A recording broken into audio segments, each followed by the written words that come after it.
नमस्कार. स्वाभिमानी TV news चॅनलच्या बातमीपत्रात आपलं स्वागत. तरुणींचे लैंगिक छळ करणारा अयान अहमद याला फाशीची शिक्षा द्या. हिंदुत्ववादी संघटनेचे धुळे जिल्हा अधिकाऱ्यांमार्फत मुख्यमंत्र्यांना निवेदन. तरुणींचा लैंगिक छळ केल्याच्या आरोपावरून अयान अहमद याच्या विरोधात कठोर कारवाई करण्याची मागणी करत हिंदुत्ववादी संघटनांनी आक्रमक भूमिका घेतलेली आहे. या प्रकरणातील आरोपीला कठोरात कठोर शिक्षा देत फाशी शिक्षा सुनावी अशी मागणी संघटनेतर्फे करण्यात आलेली आहे. या संदर्भात हिंदुत्ववादी संघटनेच्या पदाधिकाऱ्यांनी जिल्हाधिकारी कार्यालयात धाव घेत मुख्यमंत्र्यांच्या नावे निवेदन सादर केले. दरम्यान महिलांचा सुरक्षिततेचा प्रश्न अत्यंत गंभीर असून अशा प्रकारच्या घटनांमुळे समाजात भीतीचे वातावरण निर्माण झालेले आहे. त्यामुळे संबंधित आरोपीवर तातडीने कठोरात कठोर कायदेशीर कारवाई करून त्याला फाशी देण्यात यावी अशी मागणी करीत आज धुळे जिल्हा अधिकाऱ्यांमार्फत राज्याचे मुख्यमंत्र्यांना निवेदन सादर करण्यात आले.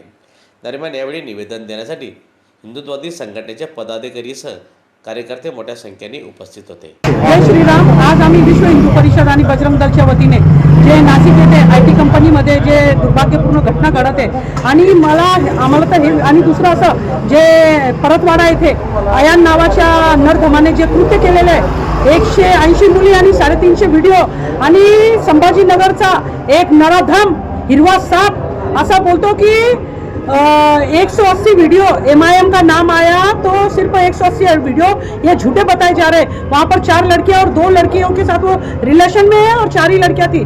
मला त्याला विचारायचं आहे तुमच्या माध्यमातून हिरव्या सापाला जलीलला जो 20 वर्ष पत्रकारितेत राहिलेला आहे त्याच्या बुद्धीला पटतं का की 4 मुली होत्या त्यांनी त्याच्या आईला बहिणीला आणि बायकोला अयानजवळ पाठवायचा. आमचा असा प्रचंड रोष आणि आमची मागणी आहे. दुसरा असं आज आम्ही विश्व हिंदू परिषद आणि बजरंग दलाच्या वतीने मागणी केलेली आहे की जे परतवाड्यात झालेले त्या अयानला जे नेपाळमध्ये जो आदेश केलेला आहे की नराधमांना फाशी करणाऱ्यांना फाशी ही झाली पाहिजे, तेच कायदे महाराष्ट्र सरकारने तातडीने लागू करायला पाहिजे. ज्या पद्धतीने त्यांचे सर्व कायदे एका रात्रीमध्ये राज्यपाल महोदया दार उघडतात आणि शपथविधी होतो, हे कायदे करण्यासाठी त्यांना कोणाची गरज पडलेली आहे. दिल्ली ते दिल्ली सरकारी भगवी आहे. तर या सरकारला आम्ही विनंती करू इच्छितो आणि प्रखर मागणी करतो आणि आव्हानही करतो. आम्ही विनंती करतो की मॅडम असं दुर्भाग्यपूर्ण घटना घडू नये.